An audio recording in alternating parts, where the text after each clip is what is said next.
Hello मित्रों, आज की क्लास में आप सभी का स्वागत है। तो आज से हम लोग पढ़ेंगे टेंस। तो जिन लोगों ने भी जो पहली क्लास है वो नहीं देखी है वो जाकर पहले देख लें।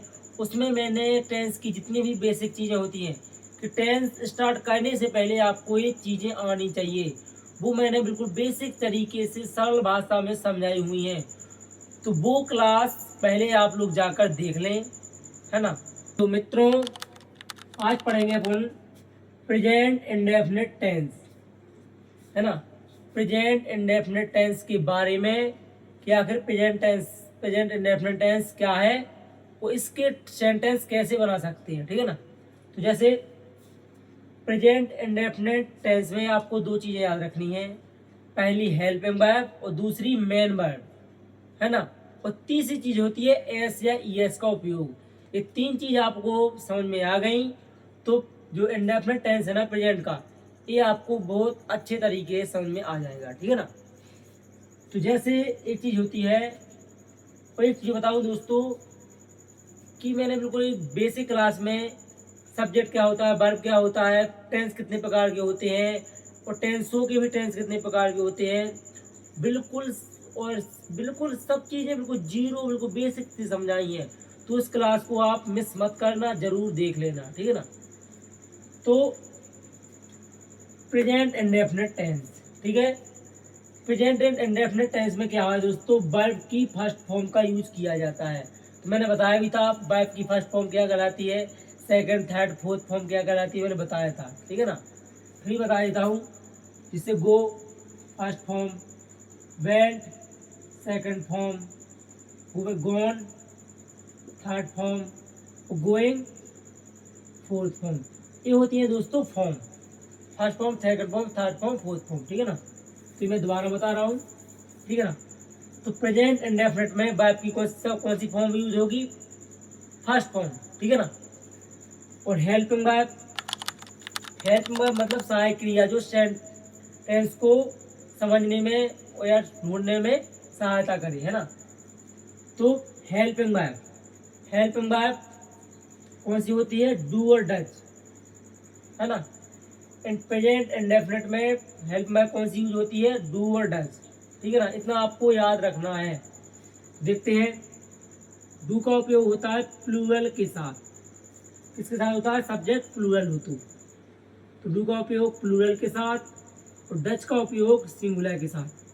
प्लूरल का मतलब होता है बहुवचन, एक से ज्यादा चीजें होती हैं उसे कहते हैं बहुवचन, प्लूरल।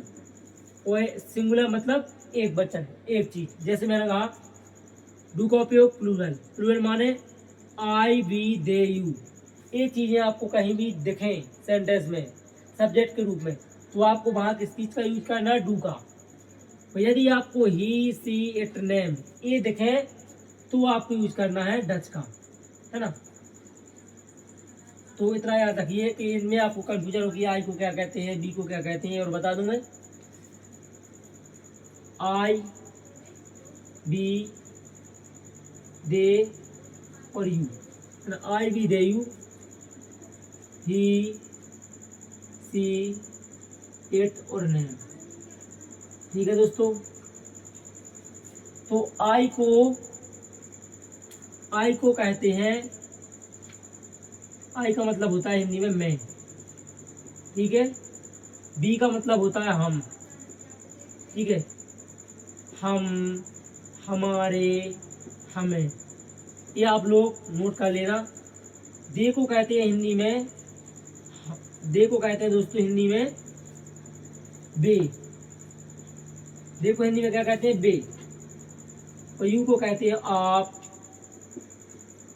तुम, तुम्हारे, ठीक है ना। ऐसे ही का यूज होता है लड़के के लिए, ही का यूज क्या किसके लिए होता है दोस्तों, लड़के के लिए। और सी का यूज होता है लड़की के लिए। इतना आप लोगों को याद रखना है। कोई वस्तु हो, कोई भी चीज, ठीक है ना। जैसे इट इज माई चेयर, ऐसे ही दिस इज माई चेयर भी हो जाता है।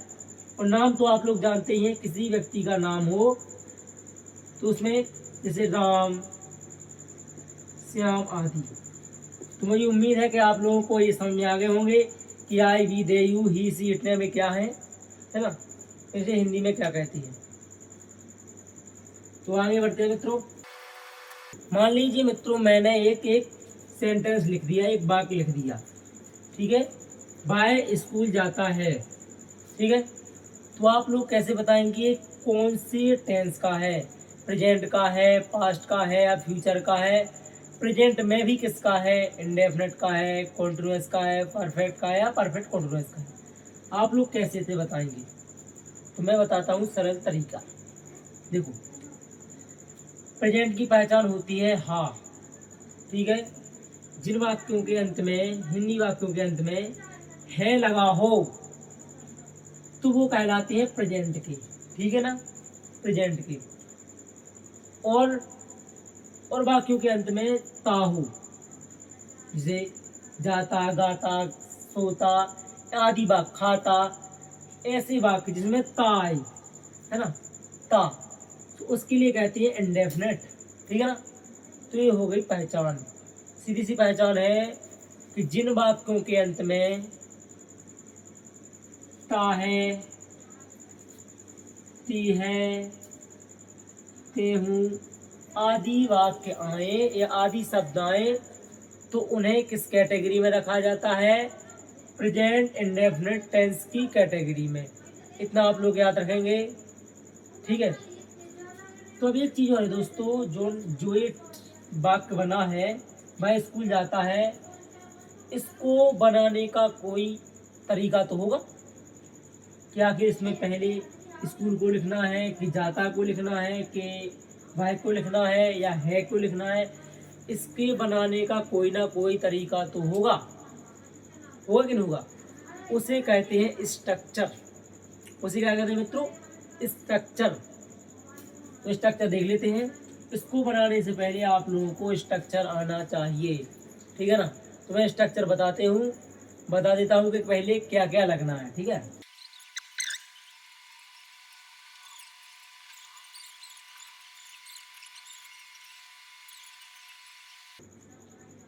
ये है दोस्तों स्ट्रक्चर, इसे कहते हैं स्ट्रक्चर। इसके बेस पर ही हम टेंसों को इंग्लिश में ट्रांसलेट कर सकते हैं, कन्वर्ट कर सकते हैं, ठीक है ना। जैसे इसे आप लोगों को अच्छी तरीके से समझ लीजिए। सब्जेक्ट, ये है दोस्तों सिंगुलर सेंटेंस का स्ट्रक्चर। यदि कोई वाक्य सिंगुलर होगा तो उसके लिए इसका उपयोग करना है। सिंगुलर माने जो सरल वाक्य होगा, जैसे वह स्कूल जाता है, ये बिल्कुल सरल वाक्य है, इसमें कोई नकारात्मकता नहीं है। तो सिंगुलर में कैसा यूज करेंगे? सब्जेक्ट, वर्ब के साथ एस या एस का उपयोग और ऑब्जेक्ट, ठीक है ना। अब आती है नेगेटिव। कोई वाक्य यदि सेंटेंस यदि नेगेटिव होगा तो उसके लिए स्ट्रक्चर कौन सा यूज करेंगे? नेगेटिव वाला, है ना। नेगेटिव वाला क्या होता है? नेगेटिव माने नकारात्मकता। जैसे मैं कहूँ वह स्कूल नहीं जाता, वह खाना नहीं खाता, यानी जिसमें मना किया गया हो, नहीं हो, उसे कहते हैं नेगेटिव, ठीक है ना। तो पहले यूज करेंगे सब्जेक्ट, फिर उसके बाद यूज करेंगे डू या डज। उसमें क्या यूज करेंगे? डू या डज। नोट, वर्ब की फर्स्ट फॉर्म और ऑब्जेक्ट। एक चीज नोटिस करना है दोस्तों, इसमें अपन ने क्या किया है? ऐसे डू या डज का उपयोग नहीं किया है। प्रेजेंट इंडेफिनिट जो टेंस है, इसके सिंगुलर वाक्य में डू या डज का उपयोग नहीं करते, उसकी जगह एस या एस का उपयोग कर देते हैं वर्ब की फर्स्ट फॉर्म के साथ। ये आपको याद रखना है, अभी और समझ में आ जाएगा। और बाकी क्या होता है नेगेटिव में? सीधा सा सरल भाषा है कि ये डूडज है, इसका उपयोग सिंपल सेंटेंस में नहीं करते। बाकी नेगेटिव, इंटेरोगेटिव और डब्ल्यूएच फैमिली, इन चारों में यूज करते हैं डू या डज का, ठीक है। जैसे इंटेरोगेटिव स्ट्रक्चर क्या कहलाता है? इंटेरोगेटिव का मतलब होता है प्रश्नवाचक, जिसमें प्रश्न पूछा जाए। जैसे मैंने कहा क्या तुम स्कूल जाते हो, तो ये क्या हो गया? प्रश्न पूछा गया है, इसमें इंटेरोगेटिव है, प्रश्नवाचक है ना। तो प्रश्नवाचक में क्या करना है आपको? डूडच को आगे कर देना है, उसके बीच में उसके बाद सब्जेक्ट, वर्ब, फिर ऑब्जेक्ट, ठीक है ना। वैसे ही इंटेरोगेटिव नेगेटिव, प्रश्नवाचक नकारात्मक, जिसमें प्रश्न भी पूछा जाए और नकारात्मकता भी हो, ठीक है ना। जैसे क्या तुम स्कूल नहीं जाते हो, इसमें देखो नकारात्मकता भी है और प्रश्न भी पूछा गया है, ठीक है ना। तो देखो पहले इसमें क्या करना है, डूडे लगा देना है, उसके बाद सब्जेक्ट लगा देना है, सब्जेक्ट के बाद नोट लगा देना है, वर्ब की फर्स्ट फॉर्म ऑब्जेक्ट। वैसे ही होता है WH फैमिली। WH फैमिली का मतलब होता है जिसमें व्हाट, व्हाई, whom, whose ऐसे वाक्यों को, सब शब्दों को WH फैमिली की कैटेगरी में रखा जाता है ना। जैसे पहले आपको इस स्ट्रक्चर में क्या करना है, WH फैमिली लगा देनी है, डूडज लगा देना है, सब्जेक्ट लगा देना है, वर्ब की फर्स्ट फॉर्म लगा देना है, ऑब्जेक्ट लगा देना है। तो ये स्ट्रक्चर आप लोगों को अच्छी तरीके से वो क्या कर लेना है, नोट कर लेना है और याद कर लेना है, ठीक है ना। इनको ये अंत तक काम में आएंगे आपको, ठीक है ना। आप लोगों ने एक चीज ध्यान दी होगी अभी कि वो जो एस या ईएस का प्रयोग है, एस या ईएस का प्रयोग वर्ब की फर्स्ट फॉर्म के साथ एस और ईएस का प्रयोग किया जाता है ना। तो इसे और अच्छी तरीके से समझ लेते हैं कि एस और ईएस का प्रयोग कहाँ और कैसे किया जाता है। तो इसके बाद हम डायरेक्ट सीधे स्ट्रक्चर बनाएंगे, सेंटेंस बनाएंगे, ठीक है ना। तो एस और ईएस का प्रयोग अब अपन समझते हैं, तो इसको आप लोग अच्छे तरीके से वो नोट कर लेना। तो एस और ईएस का प्रयोग, ठीक है, एस और ईएस का प्रयोग बिल्कुल सरल भाषा में, बिल्कुल कोई लोड लेने की आवश्यकता नहीं है, सीधा सरल सा है। देखो अगर सब्जेक्ट सिंगुलर है, ठीक है, अगर सब्जेक्ट सिंगुलर है, बस सुन लो, तो और वर्ब के लास्ट में, समझ चला, वर्ब के लास्ट में OXCH SH ए लेटर्स आते हैं तो उनके साथ ES का प्रयोग किया जाता है और बाकी के साथ S का प्रयोग किया जाता है। इसको छोड़ो, अपने देसी अंदाज में समझते हैं। सीधा सा वाक्य कह रहा है कि, ठीक है, सीधा सा वाक्य कह रहा है कि मान लीजिए मैंने लिख दिया ही गो टू स्कूल, मैंने लिख दिया ही गो टू स्कूल, ठीक है। तो वो कह रहा है अगर सब्जेक्ट सिंगुलर है, सब्जेक्ट कैसा, सिंगुलर, बताया था ना मैंने, सिंगुलर माने ए वाली, ठीक है। तो ये दोस्तों अपना सब्जेक्ट क्या है, ए है सब्जेक्ट, और ये क्या है, सिंगुलर है, एक वचन है, ठीक है। तो उसके साथ एस और ईएस का प्रयोग होगा, उसके साथ क्या होगा, एस और ईएस का प्रयोग होगा। कब होगा, जब लास्ट में, जब वर्ब के लास्ट में क्या होगा, वर्ब के लास्ट में कौन से अक्षर हो, ए वाली, OXCH SH ए वाले हों तो, जैसे ही, अभी है दोस्तों अपनी वर्ब, और वर्ब के लास्ट में कौन सा अक्षर आ गया, इनमें से कोई ढूंढना है, OXCH, तो ये है वर्ब और इसके लास्ट में मिल गया अपन को O। तो अपन ध्यान से एस या ईएस का प्रयोग, SES का प्रयोग कर सकते हैं, कि नहीं कर सकते, तो है ना। तो अपन लिख देंगे ही, इस गो के साथ क्या कर देंगे, एस या ईएस का प्रयोग, ईएस का, इसके कह देंगे ईएस, क्योंकि ओ आ गया अपना लास्ट में, वर्ब के लास्ट में क्या है लिखा है ओ, इसलिए इसके प्रयोग पे कर देंगे ईएस का प्रयोग, ठीक है। और बाकी शब्द जिम का तिम, मान लीजिए यदि सब्जेक्ट सिंगुलर ना हो तो, मान लीजिए सब्जेक्ट सिंगुलर ना हो तो we go to school, we go to school, तो क्या हम एस या ईएस का प्रयोग करेंगे, नहीं करेंगे। उसने स्पष्ट लिखा है कि अगर सब्जेक्ट सिंगुलर है तो वर्ब के लास्ट में OXCH हो तो ईएस का उपयोग करते हैं, यदि किया जाता है, और बाकी के साथ एस व ईएस का उपयोग, ठीक है। यदि सिंगुलर नहीं है तो इसमें दोस्तों हम एस या ईएस का प्रयोग नहीं करेंगे। तो इसमें सिर्फ इतना सा याद रखना है कि सब्जेक्ट यदि सिंगुलर है, ठीक है, तो करेंगे एस और एस का उपयोग, बाकी रहने देंगे सेम, ठीक है ना। और एक चीज और कि मान लीजिए ए अक्षर मिल गई, O X C H S H, तो लगा देंगे अपन ई एस, ठीक है।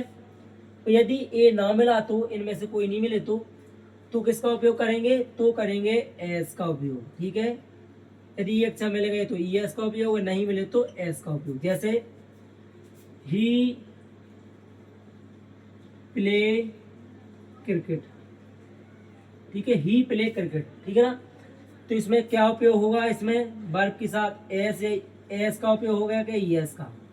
देखो O X C H S H, ये तो इसमें लास्ट में है नहीं, बाकी और शब्द हैं, तो उसके साथ क्या करेंगे, एस का उपयोग। तो यहाँ पर लिख देंगे अपन एस।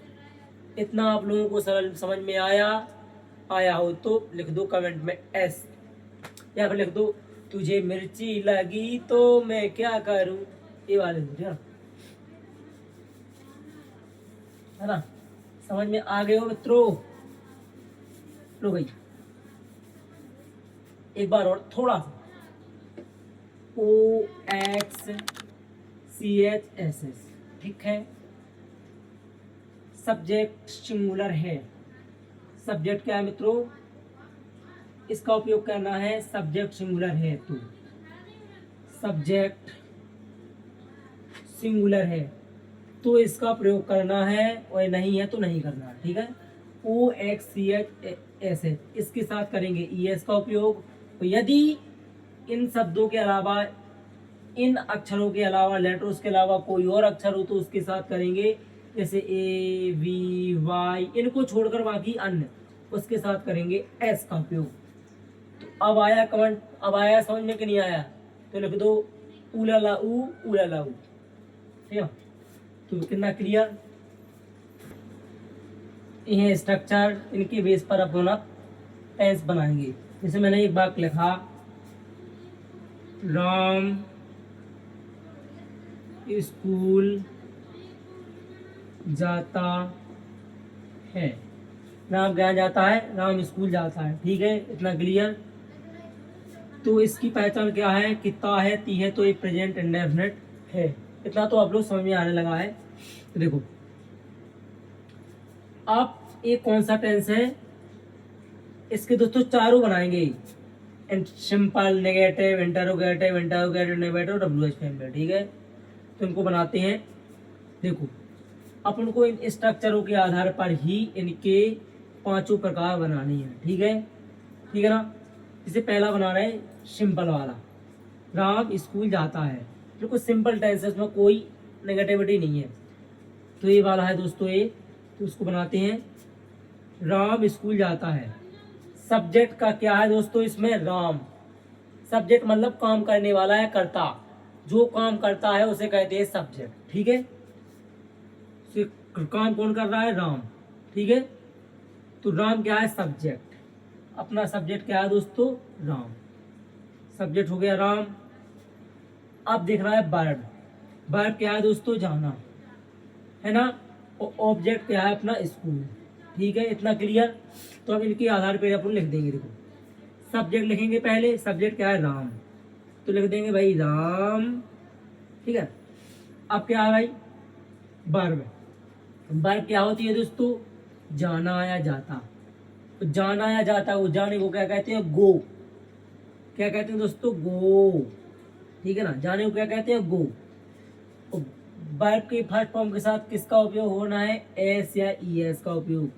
मैंने बताया था मित्रों, O X C H S H, ये यदि वाक्य के अंत में हो और सब्जेक्ट सिंगुलर हो तो एस का उपयोग होता है, यदि ना हो तो बाकी के साथ होता है एस का उपयोग। तो आप लोग बताइए इनमें से कोई है, हाँ है, ओ है, तो ओ के साथ किसका उपयोग कर देंगे, ई एस का उपयोग कर देंगे मित्रों।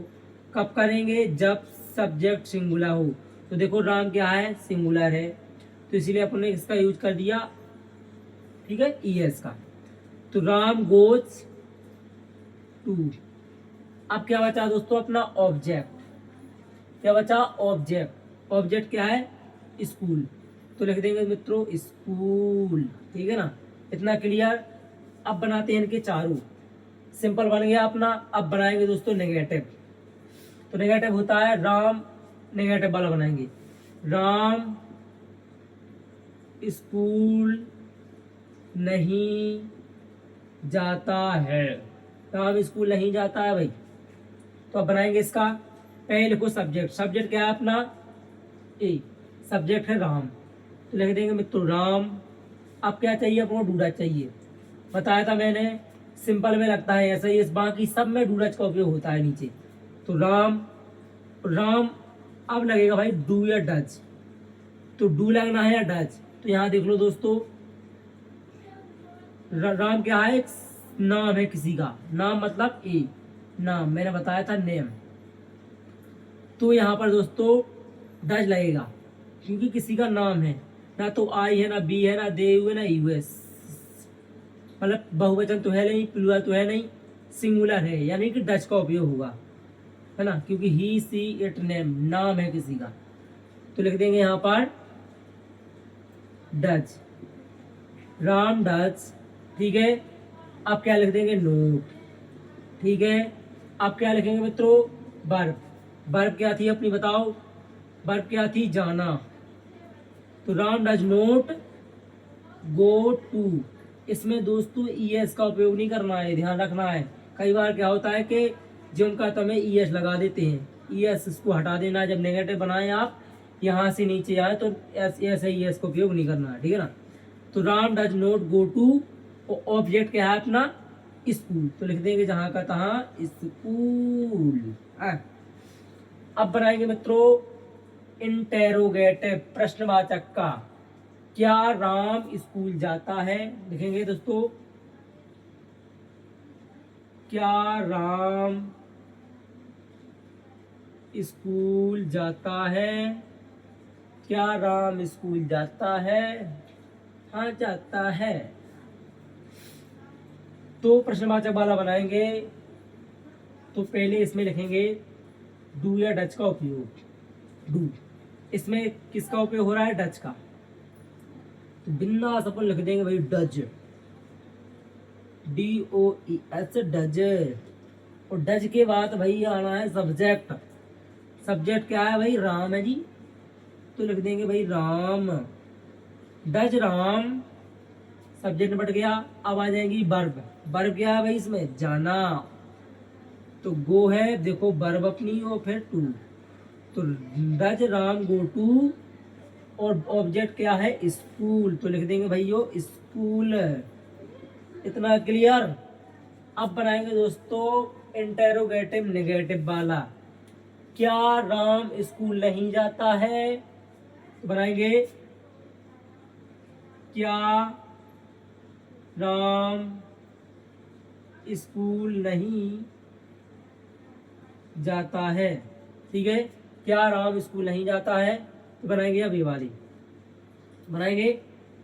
देखो वही का वही लिख देना है। देखो इंटेरोगेटिव में स्ट्रक्चर फॉलो करना है आपको, ये ध्यान रखना है। स्ट्रक्चर फॉलो करोगे तो कभी गलती नहीं करोगे, जैसे मैं कर रहा हूँ। सब्जेक्ट, और धीरे धीरे आपको स्ट्रक्चर की जरूरत नहीं पड़ेगी, स्ट्रक्चर रट जाएंगे। पहले लगाएंगे डू डज में से, तो इसमें डज लग रहा है तो डज लगा देंगे। ठीक है। सब्जेक्ट क्या भाई? वो राम है। फिर लगा देंगे नोट, तो नोट। फिर देखो वर्ब क्या है? वर्ब क्या थी? जाना, गो टू। और ऑब्जेक्ट क्या है अपना? स्कूल। ठीक है, इतना क्लियर। वैसे ही WH फैमिली। WH फैमिली मतलब व्हाट, whom, why, ऐसे शब्द आप लोगों ने पढ़े होंगे इंग्लिश किताब में। वही वाले क्वेश्चन सबको कहते हैं WH family. WH family, Ram school क्यों जाता है? मान लीजिए मैंने लिख दिया राम, WH फैमिली का, राम स्कूल क्यों जाता है। ठीक है। तो भाई राम है ना, जो राम स्कूल क्यों जाता है, ऐसे देखो बीच में आ गया क्यों। ठीक है ना। तो पहले देखेंगे भाई पहले देखेंगे WH फैमिली। WH फैमिली क्या है? क्यों। तो लिख देंगे WHY। ठीक है। अब देखेंगे डूडज। डूडज क्या है अपना? क्या लगता है इसमें? डज लग रहा है अभी। तो डज लिख देंगे। फिर लगा है सब्जेक्ट, सब्जेक्ट क्या है राम। फिर इसके बाद वर्ब क्या है, वर्ब है भाई अपनी गो टू, गो और टू। ऑब्जेक्ट क्या है अपना, ऑब्जेक्ट क्या है स्कूल। तो देखो ये सब बन गए हैं। तो अब और बनाते हैं और प्रैक्टिस करेंगे एक और, है ना। भाई केवल अंग्रेजी सीखता है, ठीक है ना, भाई केवल अंग्रेजी सीखता है।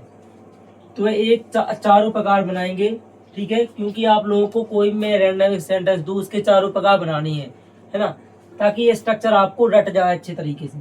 तो सब्जेक्ट, सब्जेक्ट क्या है बाय, बाय केवल अंग्रेजी सीखता है, यानी लड़के की बात हो रही है, तो इसलिए कहेंगे ही। अब इसके बाद वर्ब क्या है, वर्ब क्या है दोस्तों सीखना, तो लर्न। और लर्न में एस आई एस क्या आएगा, नो ना ओ है ना एक्स है ना सी एच है ना एस एच है। और देखो सिंगुलर है सब्जेक्ट, है ना, इसलिए आपको एस आई एस का उपयोग हो जाएगा आराम से, है ना। तो इसमें से तो कोई है नहीं, तो इसीलिए लगा देंगे इसमें एस। तो ही लर्न, ठीक है, ही लर्न,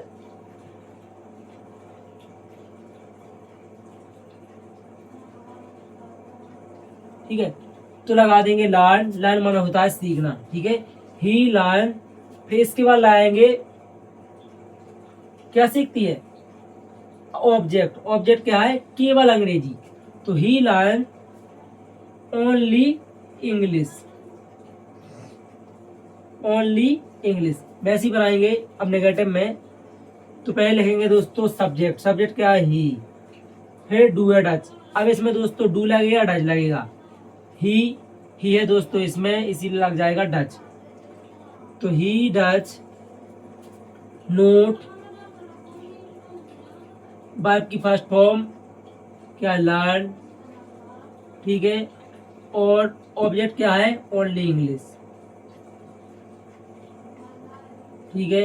अब ऐसे ही बनाएंगे इंटेरोगेटिव का। इंटेरोगेटिव में क्या होता है, डू डच को आगे या डू या डच को इनमें से आगे कर दो, तो डच को कर देंगे आगे, है ना। फिर लगेगा दोस्तों सब्जेक्ट, सब्जेक्ट क्या है ही। फिर लगेगा वर्ब, वर्ब क्या है लर्न। फिर लगेगा ओनली इंग्लिश। ऐसे ही करेंगे इसमें, इसमें दोस्तों डू डच को कर दो आगे, या तो डू डच आ गया, फिर ही आ गया, फिर आ गया नोट आ गया, फिर आ गया लर्न। दोस्तों मैं इसे ही फॉलो कर रहा हूँ, आपको भी इसी को फॉलो करना है, लर्न ओनली इंग्लिश, ठीक है ना। डब्ल्यू एच फैमिली में क्या करना है, जैसे वह अंग्रेजी क्यों पढ़ता है, तो वाई लगा देंगे, डब्ल्यू एच फैमिली आगे लगा देंगे वाई, ठीक है। फिर लगा देंगे डू या डच, डच ही लर्न ओनली इंग्लिश, ठीक है। इसी प्रकार इनको बना लेना है ना। ऐसे में एक के चार चार आप लोगों को बनाना है। मैं होमवर्क दे रहा हूँ आपको, इनके एक के चार चार बनाकर देखना है, ठीक है ना। तो इनकी आपको दोस्तों चारों के एक के चार चार या पांच पांच बनाकर लाना है, ठीक है ना, एक के पांच पांच आप लोगों को बनाकर लाना है, ठीक है। मैंने आप लोगों को हिंदी पहचान तो बता दी थी कि प्रेजेंट इंडेफिनिट, इसमें ता है ती है ते हूँ, ये तो होगी हिंदी पहचान। मुझे हिंदी पहचान को याद ही में नहीं रखना है, मुझे इंग्लिश को इंग्लिश में ही समझना है, ताकि मुझे कभी इंग्लिश हिंदी की आवश्यकता ना पड़े कि हिंदी में ता है ती है लिखा होगा तब मैं इंग्लिश को समझ पाऊंगा, है ना। तो आपको इंग्लिश को इंग्लिश में ही समझना है। तो उसके लिए चार पैरामीटर्स है, इनके आधार पर आपको जब भी ये चार चीज़ें आपको दिखें तो आपको तुरंत पकड़ लेना है कि इंडेफिनिट की बात चल रही है, ठीक है, इंडेफिनिट की बात चल रही है, इतना आप लोगों को यह ध्यान रखना है, ठीक है ना। जैसे हैबिट, हैबिट माने आदत, ठीक है। जब भी किसी भी सेंटेंस में हैबिट की बात हो तो आपको समझ जाना है कि ये इंडेफिनिट की बात चल रही है, ठीक है ना, प्रेजेंट इंडेफिनिट की बात चल रही है। प्रेजेंट में होगी तो प्रेजेंट इंडेफिनिट, है ना, इंडेफिनिट, ठीक है ना। तो हैबिट, हैबिट माने आदत। जैसे वह अंग्रेजी बोलता है, वह लड़ता है ना, बहुत सी ऐसी चीज़ें जो आदत हैबिट बन चुकी हैं आपकी, वो गुटखा खाता है, आदि आदि चीज़ें, ऐसी गलत भी चीज़ें बन जाती हैं आदतें, तो उन सबको कहते हैं हैबिट। जिन वाक्यों में आपको हैबिट दिखाई दे तो वो किस कैटेगरी में आएगा, प्रेजेंट इंडेफिनिट, ठीक है ना। दूसरा रूटीन, मैं सुबह रोज उठती, रूटीन मतलब दिनचर्या आपकी। मैं सुबह 5 बजे उठता हूँ, मैं इसके बाद फिर मैंने नहाया, फिर खाना खाया, फिर मैं दोपहर को पढ़ने गया था, ऐसे मतलब रूटीन। जब भी किसी रूटीन की बात हो तो समझ जाना कि वो इंडेफिनिट की बात चल रही है, ठीक है। अब यूनिवर्सल ट्रुथ, ब्रह्मांडीय सत्य, जो सर्वमान्य या सभी जगह सत्य हो, उसे कहते हैं यूनिवर्सल ट्रुथ।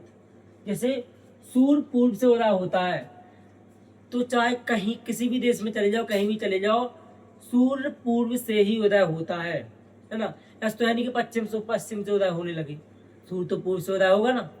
तो इसे कहते हैं यूनिवर्सल ट्रुथ, यानी सर्वमान्य या सभी जगह सत्य हो, उसे बदला न जा सके, वो कहते हैं यूनिवर्सल ट्रुथ, ठीक है ना। अब कहते हैं फैक्ट, फैक्ट का मतलब तथ्य। जैसे साइंटिफिक सत्य देखें, पानी 100 डिग्री पर उबलता है, पानी 100 डिग्री पर उबलता है, ठीक है।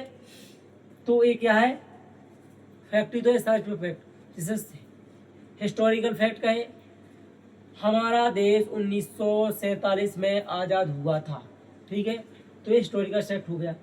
तो आपको ये 4 याद रखने हैं, जहाँ जिस सेंटेंस में हैबिट की बात हो, रूटीन की बात हो, यूनिवर्सल ट्रुथ की बात हो और फैक्ट की बात हो, तो वो इंडेफिनिट टेंस की कैटेगरी में आता है ना। यदि कोई बात पास्ट में हो रही तो पास्ट इंडेफिनिट में हो जाएगा, प्रेजेंट में हुई तो प्रेजेंट इंडेफिनिट हो जाएगा, फ्यूचर में हुई तो फ्यूचर इंडेफिनिट हो जाएगा, है ना। इतना डिफरेंट रहेगा, लेकिन ये तीनों कॉमन रहेंगे, ठीक है। तो आज की वीडियो को यहीं पे करते हैं समाप्त। तो आज हम लोगों ने पढ़ लिया है टेंस का पहला भाग या पहला पार्ट या पहला टाइप, समझ लीजिए, ठीक है ना, प्रेजेंट इंडेफिनिट टेंस, ठीक है। तो मैं इसको कंटिन्यू आगे रखूंगा, लेकिन आप लोगों को सपोर्ट करना है। आप लोगों पे जो कुछ बन सकता है वो आप लोगों को करना है। बस आप लोग कुछ नहीं करिए, एक लाइक, प्यारा सा कमेंट, और वो सब्सक्राइब वाला वो बटन होता है उसको भी दबा लेना, ठीक है ना। आगे और ऐसी वीडियो आप लोगों को नोटिफिकेशन ताकि सबसे पहले आप तक पहुंच जाए, है ना। तो और दोस्तों, मैं इनकी जो PDF है, जो कुछ मैंने पढ़ाया हूँ पढ़ाता हूँ, वो मैं अपने टेलीग्राम पे चैनल पर PDF बना के डाल दूंगा। तो वहाँ से आपको कुछ नहीं करना है, आपकी गैलरी में आ जाएगा, वो आपको नोट्स अपनी कॉपी में उतार लेना है, ठीक है। तो आपको वहाँ से नोट्स मिल जाएंगे, ओके।